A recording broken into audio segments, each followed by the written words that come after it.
The gold trophy OVER-Overachiever in Crash Bandicoot 4, It's About Time on the PS4 is absolutely BS. You see, the trophy requires you to watch the 106% completion bonus ending, and when you first start up the game, you might not think it's that bad as you cruise through a couple of the early levels, but it's when you first try and actually take on this monumental challenge that you realise just how big of an obstacle you have in front of you in order to get that trophy and the platinum, and it will probably leave you hating the game. You see, in order to get 106% completion, you need all 228 of the normal gems, as well as all 228 of the inverted mode gems. You'll also need to find the 4 hidden coloured gems throughout the game, and you'll also need to get all 21 platinum flashback relics. You'll also need to earn all 38 insanely perfect relics. And if that wasn't enough, you'll also have to get, on top of that, all 38 sapphire, gold and platinum time trial relics for beating the best times in the games.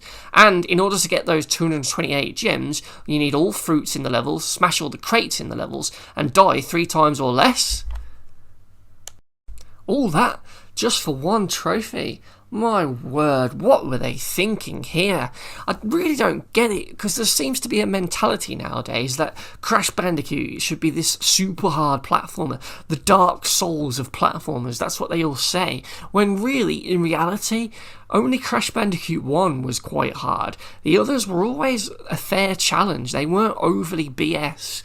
I mean, even going for the 106 or 104% completions in those original games wasn't that bad, and it wasn't that tough on the Insane Trilogy either, so I don't get the obsession with making this game super hard and challenging. You see, this game has a total of 107 levels in the game, so you have to fully do all of those for this trophy.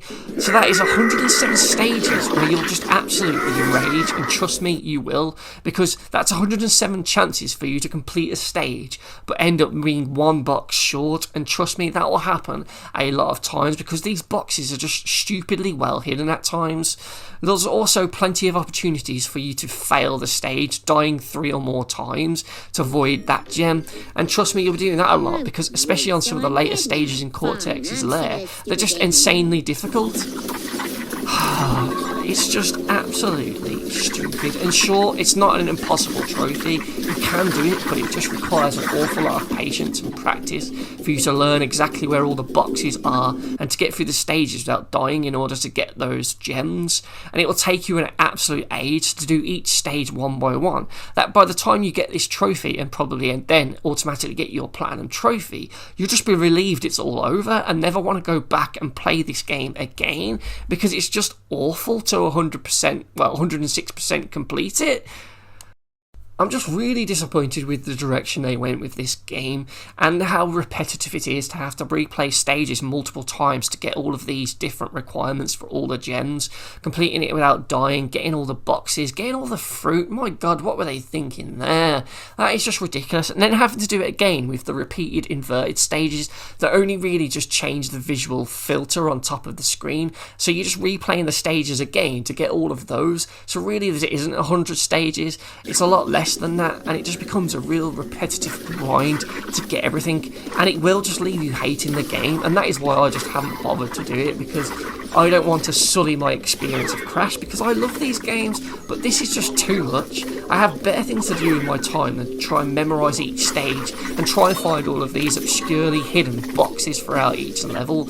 It's just a ridiculous challenge that I just can't be bothered to do because it's just overly BS. The original games weren't like this. There was a fair challenge in getting the time trial relics in Crash 3 warped, and finding all the hidden gems in Crash 2 were quite tricky, as well as completing all the stages without dying to get the gems in Crash 1. But this is just on another level, and it just didn't need to be this excessive and bloated for each stage. they really need to take a look at this and change this for the next game in the series, because I'm sure it's affected the sales of the game with people hearing that it's just overly hard. It just doesn't need to be. It's a kid's platformer, for Christ's sake. It can have a fair challenge, but you don't need to go this overboard. It's almost Ubisoft levels of excess, just bloated content for the sake of the game having a longer runtime when it just didn't matter. I would have rather had 30 or so stages of real tight platforming and fun gameplay with the challenge of doing the time trial relics, and that's it. I didn't need all of these extra gems in the game because it just becomes an absolute slog to try and get through each stage, and the fact that there's 107, so you know you might spend ages on one stage, but then you've still got another 100 or so stages left to do it in again, and it just becomes an awful experience to play and try and get this game platinumed and get this OVER-Overachiever trophy. It's just honestly really not worth it, and it's an absolute terrible trophy and an absolutely terrible game to try and platinum, because it will just leave you hating it and hating Crash Bandicoot. And for that reason, the OVER-Overachiever trophy in Crash Bandicoot It's About Time gets a BS trophy rating of... Bullshit. Bullshit. Bullshit. Bullshit! You said so! It's all bullshit! Oh shit! Shit! Shit! Shit! Shit! Shit! Shit!